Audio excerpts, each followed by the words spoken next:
La depressione è una malattia mentale seria che può avere un impatto significativo sulla vita di una persona. I sintomi della depressione possono variare da persona a persona, ma possono includere umore triste, perdita di interesse per le attività che una volta piacevano, cambiamenti di peso, difficoltà a dormire o dormire troppo, stanchezza, difficoltà a concentrarsi, pensieri di morte o addirittura di suicidi. La depressione è un disturbo comune che colpisce circa una persona su 15 ogni anno. Può colpire chiunque indipendentemente dall'età, dal sesso, dall'etnia o dal livello socio-economico. In questo video parlerò di cosa è la depressione, quali sono i sintomi e come si può curare. Segui il video fino alla fine e ricordati di iscriverti al canale per non perdere i prossimi video. Ciao a tutti e benvenuti in questo nuovo video. Io sono Jacopo, studente e appassionato di psicologia, desideroso di divulgare in modo semplice e chiaro i molti aspetti affascinanti di questa disciplina. Venite quindi con me a scoprire i segreti della nostra mente.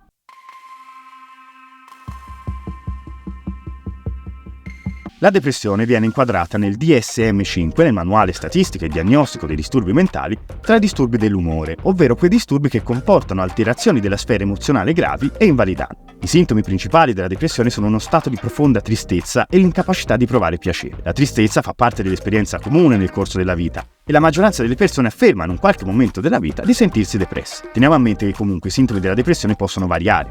Quando una persona sviluppa un disturbo depressivo, la sua mente può riempirsi di recriminazioni rivolte contro se stessi e prestare attenzione può risultare difficile. Inoltre è molto comune il fatto che le persone che soffrono di depressione tendono a vedere le cose in una luce molto negativa e a perdere la speranza. Oltre a questi sintomi, nelle persone con questo disturbo può manifestarsi una grave perdita di iniziativa. In molti casi trascurano l'aspetto fisico e quando arrivano al fondo dell'abbattimento emotivo, sentendosi avvilite e prive di speranza, possono arrivare a concepire anche pensieri suicidi. La depressione inoltre comporta spesso sintomi fisici, come stanchezza e scarsa energia. Questi sintomi possono essere così gravi da convincere la persona di soffrire di una grave malattia fisica, nonostante sia impossibile identificarne una base organica evidente. Sebbene in generale si sentano esauste, le persone che soffrono di depressione possono avere notevoli difficoltà a prendere sonno e durante la notte si svegliano spesso. Chi soffre di depressione può trovare cibi privi di sapore e non sentire più appetito o, al contrario, provare un notevole aumento dell'appetito, mentre in altri la persona non riesce a stare seduta e continua a camminare avanti e indietro, agitando e torcendo le mani. Spesso tendiamo a credere che la depressione sia un unico disturbo. In realtà, secondo il DSM-5, si divide in altre tipologie. Vediamole assieme. In base ai criteri proposti dal DSM-5, la diagnosi del disturbo depressivo maggiore richiede che 5 sintomi depressivi siano presenti da almeno 2 settimane. Questi sintomi devono comprendere l'umore depresso, la perdita di interesse e di piacere nel fare le cose. Inoltre devono essere presenti altri sintomi, quali cambiamenti del sonno, dell'appetito, della capacità di concentrarsi, agitazione o rallentamento motorio, sentimenti di inutilità e tanti altri. Questo disturbo è definito disturbo episodico perché i sintomi tendono ad essere presenti per un certo periodo di tempo per poi scomparire. Un episodio depressivo tende col tempo a regredire, ma se non viene trattato può protrarsi anche per più di 5 mesi. Gli episodi di depressione maggiore tendono ad essere ricorrenti. Il verificarsi di un episodio, anche se vi è stata una precedente remissione, fa aumentare la probabilità che ne insorga un altro.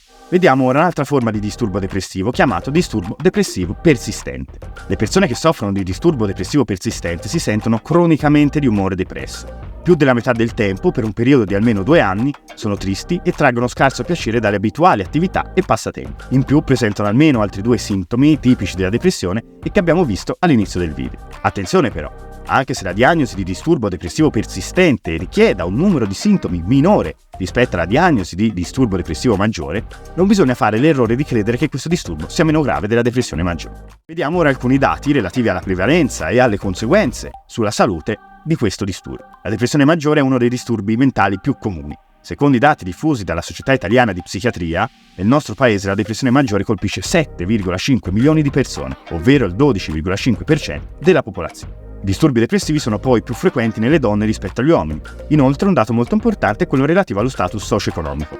Il disturbo infatti è 3 volte più diffuso nelle classi più in difficoltà che in quelle abbienti. Il periodo di esordio di questa malattia si colloca tra la fine dell'adolescenza e l'inizio dell'età adulta. Per quanto riguarda le conseguenze, possiamo dire che purtroppo questa malattia ne comporta parecchie. Infatti, quando ci si sente al fondo della depressione, andare a lavorare può costare uno sforzo immane, assolvere le funzioni di genitore può diventare un peso e il suicidio spesso è un'opzione considerata da chi soffre di questo disturbo. Il disturbo depressivo maggiore è anche associato al rischio elevato di incorrere in altri problemi di salute, fino alla morte per una qualunque patologia medica, e tra queste le più frequenti sono quelle cardiovascolari. Vediamo ora quali possono essere le cause che portano allo sviluppo di questi disturbi. Gli studi sullo sviluppo dei disturbi dell'umore, come la depressione, riguardano le cause a monte di questa patologia. Nessuno di questi disturbi può però derivare da una singola causa. Piuttosto il loro insorgere è dovuto al concorso di numerosi fattori. Sicuramente c'è un'influenza dei geni sullo sviluppo di queste patologie. Infatti gli studi più accurati hanno fornito stime di ereditabilità per il disturbo di depressivo maggiore pari al 37%. È importante sottolineare comunque come sia improbabile che queste condizioni patologiche derivino dall'attività di un singolo gene. La maggioranza dei ricercatori è infatti oggi convinta che questi disturbi potrebbero essere dovuti ad un insieme di geni in cui ogni singolo elemento genetico apporta solo un minimo contributo al rischio di sviluppare il disturbo. Un approccio differente ha cercato di considerare se un dato gene potesse far aumentare il rischio di sviluppare la depressione in presenza di particolari fattori di rischio ambientale. Questo approccio ha permesso di scoprire che un polimorfismo del gene per il trasportatore della serotonina, l'ormone noto come quello del buon umore, pare in effetti essere correlato con il disturbo depressivo maggiore. Sembra che alcune persone possano ereditare la propensione ad avere un sistema serotoninergico più debole, il che trova poi espressione in una maggiore probabilità di esperire la depressione in seguito a maltrattamenti, per esempio subiti nell'infanzia, o a gravi fattori di stress nell'età adulta. Gli studi sulle cause della depressione si sono poi concentrati anche su quei sistemi cerebrali coinvolti nell'esperienza e nella regolazione emotiva. A tal proposito ho fatto un video dove parlo di come sono fatte le emozioni, ve lo lascio qua sotto in descrizione e andate a vedere perché è molto interessante. Le strutture cerebrali più studiate sono state l'amigdala, il giro del cingolo anteriore, l'ippocampo e la corteccia prefrontale dorsale. Dalle analisi sembra proprio che malfunzionamenti in questi sistemi siano coinvolti nella possibilità di sviluppare la depressione. Non bisogna infine trascurare i fattori di vita e quelli sociali che possono avere un ruolo nello sviluppo della depressione. Le avversità vissute nell'infanzia, come la perdita precoce di un genitore, gli abusi fisici, sono tutti fattori che fanno aumentare il rischio che più tardi, nell'adolescenza o nell'età adulta, si sviluppino episodi di depressione e che i sintomi depressivi si cronicizzino. Anche il nevroticismo, un tratto della personalità che corrisponde alla tendenza a provare frequenti e intense emozioni negative, sembra essere un fattore predittivo dell'insorgenza di un disturbo depressivo. Se volete ulteriori informazioni per quanto riguarda il nevroticismo e gli altri 4 fattori della personalità, ho fatto un video a riguardo che parla proprio dei 5 fattori della personalità, ve lo lascio linkato qua sotto in descrizione e dateci un'occhiata perché è molto interessante.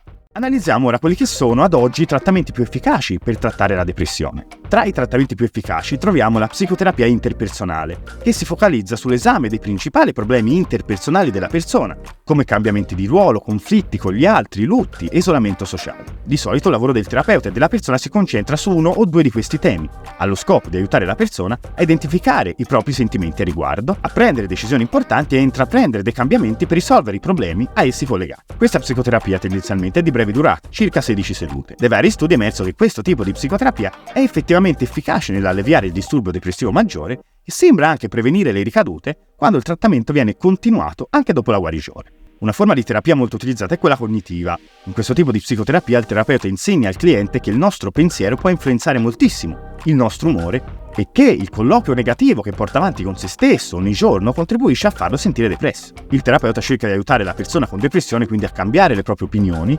riguardo a se stessa anche attraverso compiti da svolgere a casa. Il terapeuta istruisce poi la persona a mettere in discussione le proprie convinzioni negative e ad apprendere strategie che promuovono la formulazione di nuovi pensieri realistici e positivi. Vi lascio qua sotto in descrizione il link del video che ho fatto sulla psicoterapia cognitivo-comportamentale dove approfondisco questo tipo di terapia. La terapia cognitiva può prevedere anche una tecnica chiamata attivazione comportamentale, in cui le persone vengono incoraggiate a impegnarsi in attività piacevoli, come per esempio uscire per una passeggiata, e che possono quindi portarle a concepire pensieri positivi su di sé e sulla propria vita. Anche l'uso della mindfulness, soprattutto una volta superato l'episodio depressivo e quindi per evitare le ricadute, è molto usato e sembra essere piuttosto efficace. Per quanto riguarda il trattamento farmacologico, molti farmaci antidepressivi sono molto efficaci nel trattare questo disturbo, soprattutto quando questo è molto grave. Fatemi sapere qua sotto nei commenti cosa ne pensate, se purtroppo avete vissuto un periodo di depressione, ma fortunatamente ne siete usciti, o se purtroppo conoscete qualcuno che invece è ancora in questa fase. Cari amici, questo video termina qui, spero sia stato di vostro gradimento, vi invito a lasciare un like, a iscrivervi al canale per non perdere le prossime uscite e a lasciare un commento qua sotto. Ci vediamo al prossimo video, ciao!